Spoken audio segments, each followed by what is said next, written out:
So they also want to do that. Okay. So not only that, even corporate have their own transportation versions. This is the DHL's version. How they do it? They can come from this anyway, in China, and then they can go through this Ala cycle here, or I will show them a photo later because I really go there, and then they try to take up because the railway the gauge is different. So they will take up the gauge and then go through, stop here, this Adal, and then go to Caspian Sea and Black Sea and going to Istanbul. So what they can do. So you can see that how many days. Okay, we take some times to see. Okay, this 8 days, 9 days, 10 days, 12 days, and 13 days. So you can see that this is the corporate approach. So they also have found the interest over there. So in these 13 days, they can come from the eastern parts of China and go into the Istanbul. If really by the maritime route, it would take easily more than 1 month, probably 40 days, something like this. So they also have the corporate version. So transportation's Silk Road is get ready at the time that when the country have their incentive to push it, and for at corporate level, they have someone to implement. So this is the time that we have the transportation Silk Road is kind of getting ready. So China also has its versions of Silk Road. It starts from the energy Silk Road. So China at that time, in the year 2000, at that time, it has a lot of tradings with the United States here and then with Europeans here. For China, so it doesn't matter border for them. It can come because China's industrial area is these areas. So for this industrial area, especially in Hong Kong, we don't find much incentive to travel by rail from here or Hong Kong go to the Silk Road and go from Silk Road going into to Europe because it also takes 20 days. For us, it is a long transportation time and pass through a lot of countries. So as Hong Kong, the more incentive is going to the maritime Silk Roads, and then we go to the Europe. You probably spend only 1 week more, but at that time it is very less costly. So we don't do it. So that's why China, in the beginning, they have no interest about the transportation Silk Road because China's industrial area is in the eastern parts, so they don't have incentive connected by transportation. So China didn't care. So what China did care at that time, around year 2000, is energy. Because it manufactures so much, it requires a lot of energy. But at the same time, the energy get a challenge. So China wants to diversify its the energy. So China want to buy from the Russia. So China start from energy soon. However,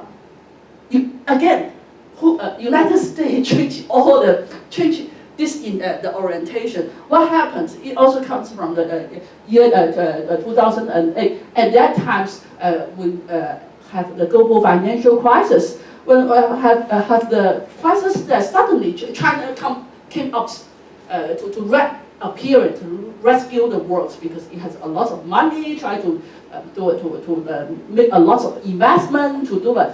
At that 2008 is the year that the United States suddenly aware that its #1 position is getting threat from the China.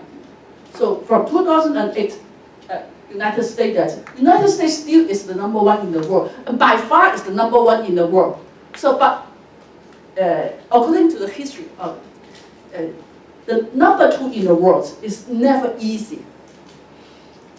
Under this politics, the factors, unless this #2 and the #1 is a huge gap, so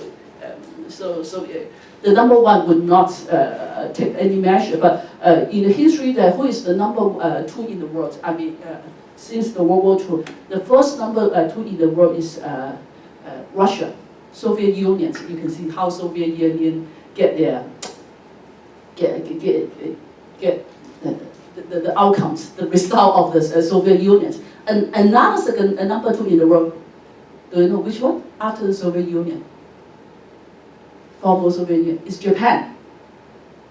So at that time, in the last 1985, at that time, the United States forced Japan to sign a Plaza Accord. After that, starting from 1990, Japan's never get better. So, but anyway, it's still steadied. So, and then when China, of course, and now quite strong. Number two is European Union, but anyway, it is a huge one. So United States won't bother. But the strongest one in EU is Germany. But Germany is quite humble, so it's okay. So when China became the number two in the world, so everything changed. At that time, we start have the South Sea disputes, and then a lot of things coming together.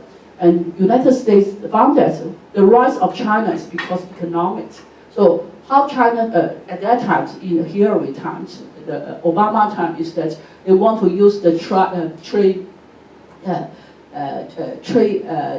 agreement, regional trade agreement, that to engage the China. How they do it? Firstly, they have TPP in this area. That entire these areas will be under the influence of the covered by the TPP. And at that time, United States tried to have agreement with the Europeans. They want to cover another part of the world, which this part and this part are very economic-wise is very strong. So after that, China was very panicked. At that time, it was a policy situation. We were very panicked to see when this area and this area were engaged by the United States, how China can do it. So at that time, we just found that at least we have some leftover here.